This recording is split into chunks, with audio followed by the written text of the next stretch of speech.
Hi friends, my name is Viv. Welcome to my Yummytown. Today we'll be making another super simple stir fry that is also a traditional Chinese classic, green peppers and pork. We'll be using it as an example to introduce more preparation and stir fry techniques in traditional Chinese cooking. And as always, I'll include a tip or two of my own.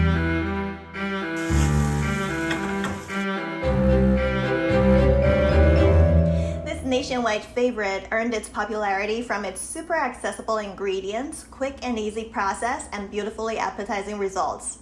The tender, thin pork strips and juicy vegetal green peppers are perfectly brought together by aromatics and, in our example today, a stir-fry sauce.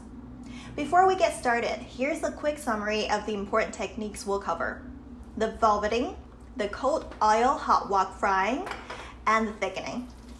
Let's get started with the ingredients.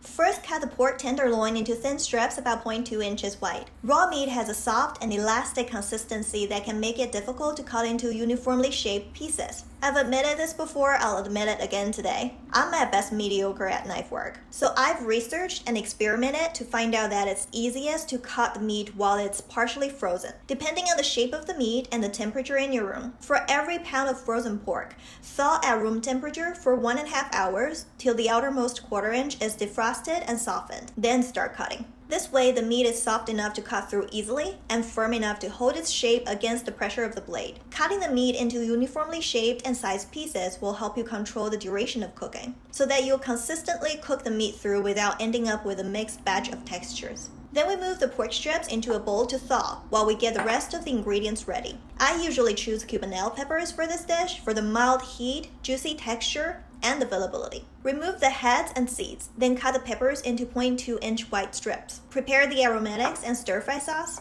then velvet the thawed pork strips. Velveting is a preparation technique used to preserve the moisture in meat during the stir-frying process. Mix the egg white, cornstarch, and seasoning into the raw meat. Stir and massage so that every strip is evenly coated with starch and the flavors in the seasoning are absorbed. Then let the velveted meat sit for 5 minutes. The starch coating will later form a seal outside of each meat strip during the stir-fry process to better keep the moisture and flavors in. As a result, the meat will have a pleasant tender texture. Now we move to the stove. The first thing we need to do is to heat up the wok. Remember the test for if the wok is ready? Hand at about 1 foot above the wok and feel the heat comparable to sticking your hand into the blazing hot sun on an operating summer day. That's when the wok is ready. Quickly pour about 6 tablespoons of canola oil into the wok and immediately stir in the pork. This is the hot-wok-cold-oil technique.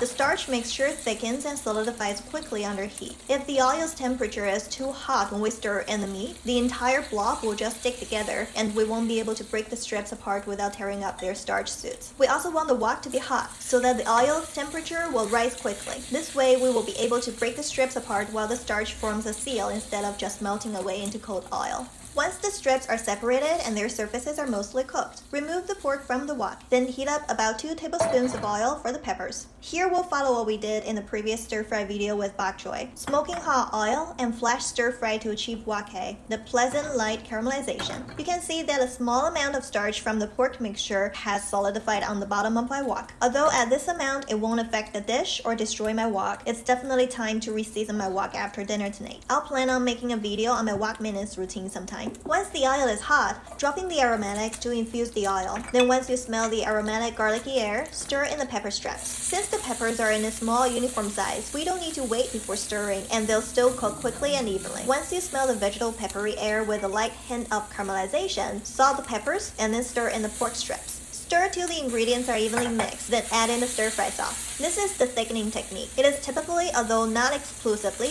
used in stewing, braising, and stir-frying. The idea is to add a starch liquid mix during the final cooking stage to enhance the flavors, bind the ingredients, and/or thicken the broth. In our case, we're adding a flavored starch mixture to a very hot wok at the final stage of this dish to 1. Coat the ingredients with an enhanced flavor and bind them better, and 2. Add a subtle layer of crunchiness as the starch solidifies under high heat. There you go. Now you've mastered this classic Chinese stir-fry. Hope it makes an appearance on your dinner table soon. Chinese food in general explores a wide range of enjoyable textures from each ingredient. And today we've covered some techniques to create a tender pork stir-fry dish. I'll plan later episodes on other traditional approaches to achieve different textures. If you like this one, subscribe and come back soon. And thanks for visiting Viv's Yummytown.